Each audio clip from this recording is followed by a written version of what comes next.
غرض کہنا یہ ہے یہاں جو ہے رضا الرحمان بھی ہے اور ضیاء الرحمان بھی ہے، رضا بھی ہے اور ضیاء بھی ہے۔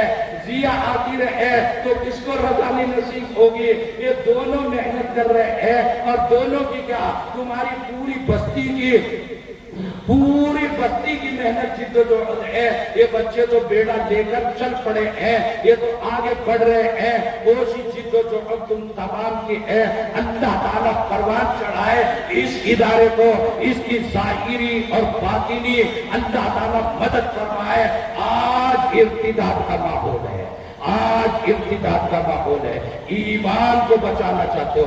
آج تک مولویوں کی تقریر، اب سے چند سال پہلے تک یہ تھے، تقاضے تھے بچیوں کو گھر میں رہ کے پڑھا لو، باہر مت بھیجو، ان کا کیریکٹر کہیں متاثر نہ ہو جائے۔ لیکن اب ہر ایک بچی کو پڑھا لو، کہیں اس کا ایمان متاثر نہ ہو جائے۔ اس لیے تقاضا ہے کہ پڑھاؤ تحفظ کے ساتھ، ان کے کیریکٹر کی اور کردار کی حفاظت کرتے ہوئے۔ بڑی عجیب و غریب سما ہے، ماحول ہے، بہت کچھ کہنے کو دل چاہتا ہے، لیکن ہمارے کچھ لوگ کہہ کر چلے گئے اور لب لباب اور ماحصل آپ کے سامنے حضرت دامت برکاتہم تشریف لانے والے ہیں۔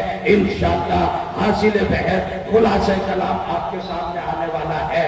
آپ حضرات نے، ان بیچارے مولویوں نے مجھے بھی انگلی کٹا کے شہیدوں میں نام کچھ کہنے کے لیے یہاں بلا لیا۔ چند بے ترتیب طالب علمانہ باتیں آپ کے سامنے رکھ دی ہیں۔